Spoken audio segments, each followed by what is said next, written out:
Let's talk about overwhelm.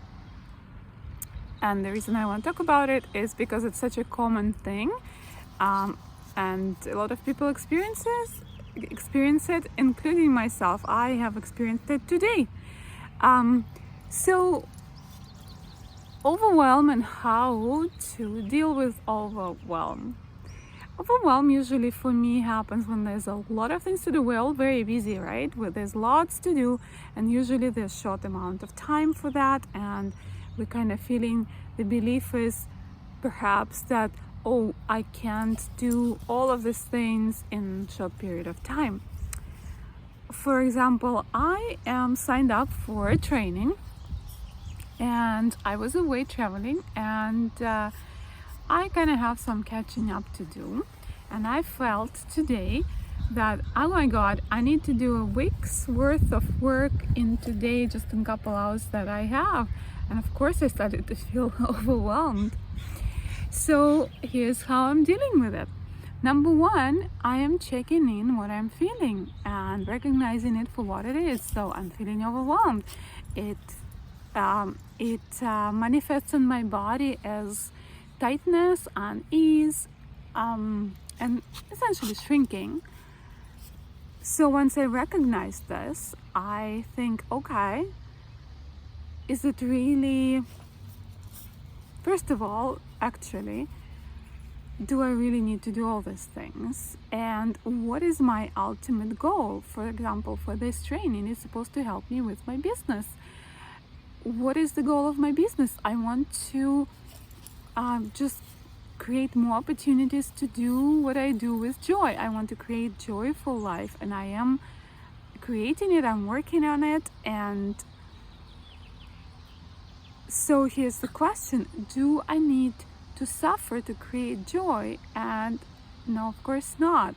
By suffering, there's no way I can create joyful life by suffering. And this is actually a belief that a lot of people have. Oh, I'm going to work so hard right now, overnights, and then I will be happy when I accumulate certain amount of money, wealth, stability, whatever it is, right? But is it really true? I think at the end, when people do accumulate certain amount of money, they're like, oh, no, I need to make more money, or there's more hustle. There's always more hustle. There's always more urgency. But what I want to say is that this urgency is not real.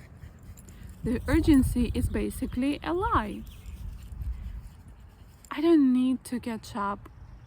I just need to start where I am and do what I can right now. So for my example here with my training, sure, I needed to read through some things, watch some videos, yes.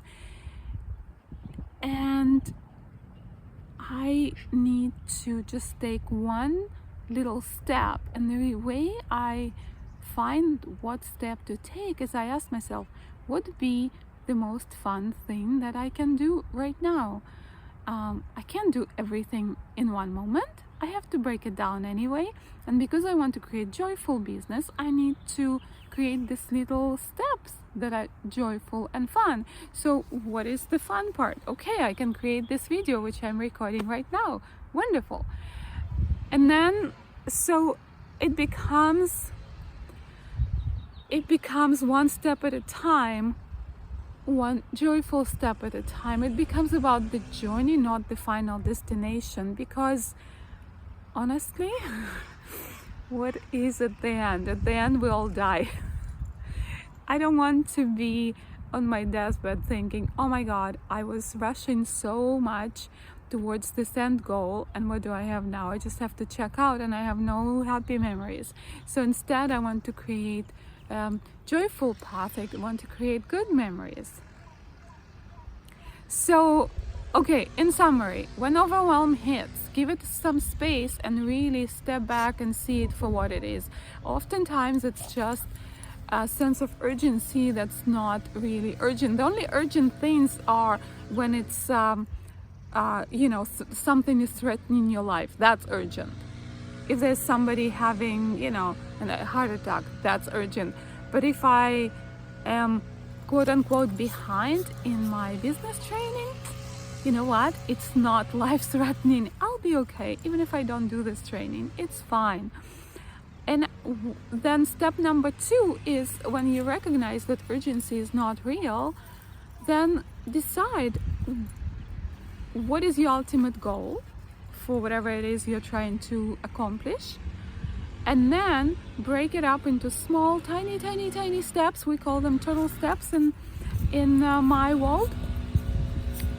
What would be the most tiny, doable step? And then just focus on that. It's just responding to life in real time versus just reacting constantly like that, lizard who is really scared. Right? You're not a lizard. Yes, we all have this scared part of the brain, but you have the ability to determine for yourself and choose a path that suits you best at this moment of time. All right, I hope this helps. I hope you're able to deal with your overwhelm, and I hope this helps you deal with stress. And yeah, if you have any questions, ask me in the comments there. If you want to know more about my work, my name is Natalia. I'm a coach, and my website is nataliak.com. I'll post the link below. And yeah, let it be no overwhelm next time.